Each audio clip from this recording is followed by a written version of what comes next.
The question of the existence of aliens is a topic that elicits different responses, depending on who you ask. While authorities have historically denied the existence of extraterrestrial life, there are experts who have amassed a significant body of compelling evidence supporting the presence of aliens and UFOs. Bob Lazar is a prominent figure in the field of aliens and UFOs. He has finally broken his silence on an alien warning of their impending arrival, shedding light on the subject. The topic of aliens is a sensitive one, and considerable efforts have been made to keep the truth hidden from the public. However, despite these efforts, the truth always finds a way to surface thanks to the unrelenting efforts of scientists. Bob Lazar is a name that resonates in the circles of UFOs and aliens. While some people view him as a controversial figure, several of his claims have been substantiated years after he made them. Lazar predicted the existence of an element on the periodic table that was later discovered, and its properties matched his description accurately. Bob Lazar has a remarkable work history that involves working in some of the most restricted sites globally, where top-secret experiments and activities take place. Born in Coral Gables, Florida in 1959, Lazar spent his formative years in Southern California. He attended Pierce Junior College and California State University, Northridge, where he studied electronics. After college, Lazar secured a technician position at Los Alamos National Laboratory in New Mexico, a leading research institution in the United States. Additionally, he worked at other high-tech companies and government agencies.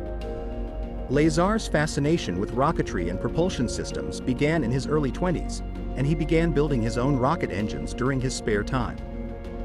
This hobby eventually led him to apply for a job at EG&G, a contractor for the U.S. Department of Defense, which sought a professional with expertise in electronics and rocketry to work on a project aimed at developing advanced propulsion systems for military aircraft. In 1982, Bob Lazar was recruited by EG&G to work at the secretive S4 facility, situated near Area 51 in Nevada. S4 is reputed to be a highly confidential facility engaged in the testing and development of advanced aircraft and weapon systems, although no official confirmation exists. One of Lazar's career highlights involved his participation in a top-secret project aimed at reverse engineering extraterrestrial technology. Lazar worked on 9 flying sources of extraterrestrial origin that were stored in hangars within the side of a mountain. He could disclose this information since he had the required security clearance to work on the project. Lazar claims to have been part of a team of scientists and engineers attempting to replicate and understand the technology's workings. Despite the controversies surrounding Lazar's personal life, his achievements are significant. Interestingly, one of his significant discoveries landed him in trouble with the authorities, who seemed determined to keep certain things concealed. This began on May 24, 1989, when Lazar made the first move toward becoming a crucial player in UFO law. During a live interview with investigative reporter George Knapp on KLKS Las Vegas, he concealed his identity and used the alias Dennis. What's going on up there? Well, there's several, actually 9 flying saucers, flying discs. According to Lazar, there were 9 flying saucers that he worked on which were allegedly of extraterrestrial origin and recovered by the U.S. government from an unconfirmed section of Area 51 known as S4. He claimed that the government launched a covert war against him after he revealed this information and that they blew one of his tires and erased all of his academic records from Caltech and MIT. Lazar also claimed that he was tasked with reverse engineering an alien material called Element 115, which was supposedly used to power an alien spacecraft. He has hinted that he took a piece of this element from Area 51, which has caused suspicion from his fans that the FBI is trying to recover it. Despite the harassment campaign against him, Lazar founded a scientific supplies and equipment store in New Mexico and Michigan. When he joined Joe Rogan's popular podcast, he revealed his experience working at Area 51 and set the record straight on many of the rumors surrounding him.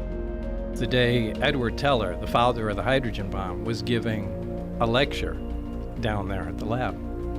And we didn't have much going on that day in our group, and I asked if I could go down there. And I went down there early, and Ed Teller was outside, leaning on a brick wall there and reading the front page of the paper.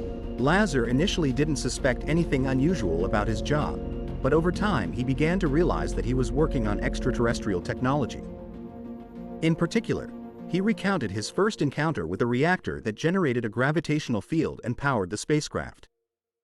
The machine was the size of a basketball on a metal plate, and despite its small size, it looked otherworldly. Lazar attempted to touch the machine, but it repelled his hands like two magnets with the same polarity. The more he tried to approach it, the stronger the repulsion became. This experience reminded him of the briefing he had read on the project, which involved reverse engineering and alien technology using available materials. To keep the project secret, Lazar and his colleagues were only given a limited amount of information and were compartmentalized, meaning that they only worked on a small part of the overall project without the full picture.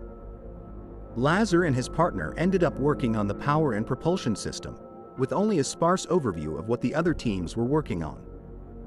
Everything they did was related to the mysterious spacecraft, and Lazar described the reactor as being incredibly sophisticated. It worked automatically, sensing whether or not there was a load, and shutting down when there wasn't. There were no visible wires connecting the different components, leading Lazar to believe that the whole thing worked like magic. He also hinted that the person he had replaced at the facility may have suffered a horrific accident, possibly even resulting in their death. Lazar's partner never divulged the complete details and avoided discussing the topic, but Lazar believed that the accident was linked to their work on the reactor and occurred during experimentation. Although he was permitted to work on only one reactor, there were 9 disc-shaped spacecraft in concealed storage, each approximately 52 feet in diameter and flat in shape, with varying appearances. Lazar's encounter with extraterrestrial objects had a profound impact on his life, as he found it exhilarating, particularly as a young scientist. This is the only time it became exciting. You know, the rest of the time it was really an ominous feeling being at work, but at that time it was exciting. I mean, now I knew we were on the absolute beyond the cutting edge of science, and I was so absolutely excited to be there every single time I was.